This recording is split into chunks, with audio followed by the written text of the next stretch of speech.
Ya, saya ikuti itu. Iya, gimana tuh, Jadi Pak? begini sebenarnya, Dene itu ya adik saya, junior saya. Ya. Jadi sering ke rumah, sering ke sini juga. Yang pertemuan terakhir itu kira-kira 4 hari yang lalu ya. Di rumah itu. Jadi ada tiga, kalau saya kelompokkan topiknya ada tiga yang dia tanyakan. Pak, pemilu kira-kira jadi enggak Pak? Nah, gitu kan. Kenapa tanya begitu? Ini masih ada gerakan-gerakan bahwa ada upaya bahwa pemilu ditunda, jabatan presiden dipanjang dan sebagainya. Saya bilang, kalau gerakan politik itu ya biasa. Tetapi saya pastikan perintah presiden kepada saya menyiapkan pemilu tahun 2024. Itu perintah presiden kepada saya melalui rapat, kemudian kepada saya yang lebih terbatas, kepada saya, kepada Mendagri, kepada Bu Sri Mulyani dan kepada Kepala BIN. Siapkan pemilu dengan sebaik-baiknya tahun 2024. Kenapa? Saya Menko. Kalau Pak Mendagri itu mengorganisasi politiknya, Bu Sri Mulyani suruh menyediakan uangnya, BIN mengendus keamanannya, masalah-masalahnya. Jadi saya katakan saya jamin pemilu itu 2024 jamin. Kalau di luar ada itu ya saya tidak tahu, itu urusan politik. Kalau bagi saya itu perintah presiden. Presiden memastikan pemilu 2004 jalan. Dan dia sudah manggil KPU, manggil Bawaslu dan sebagainya. Kalau dari sudut pemerintah, presiden firm ada pemilu 2024. Itu yang saya katakan kepada Bin. Lalu yang kedua, Pak, saya ini mendukung Anies. Boleh enggak Pak? Ya boleh, saya bilang. Dia kan junior dekat dengan saya. Enggak apa-apa Pak, saya dukung. Enggak apa-apa, saya bilang. Saya dorong mendukung Anies. Tapi saya tidak mendukung Anies, saya bilang. Tapi hak Anda untuk mencalonkan Anies, saya jamin sepenuhnya.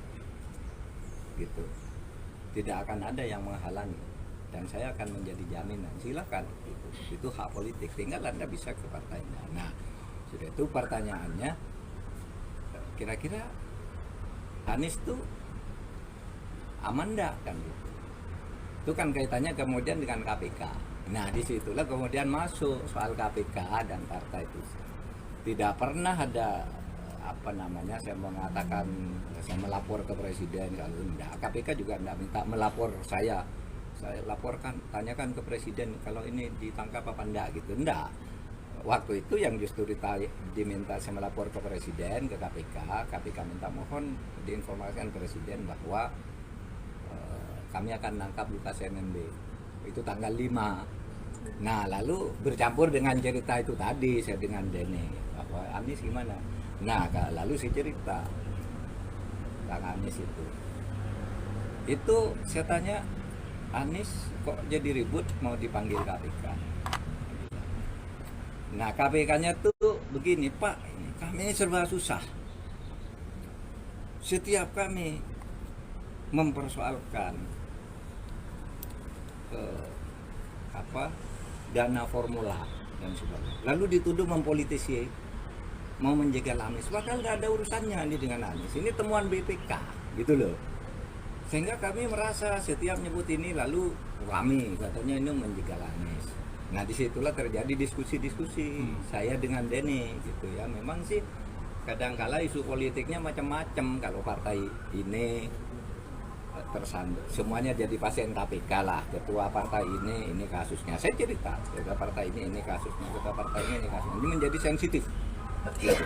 Tetapi tidak ada kita minta melapor ke presiden ini harus dijegal dan tidak. Nah, ada sama sekali. Itu tafsiran publik aja. Nyatanya tidak apa-apa. Cuma yang saya tegaskan kepada KPK satu.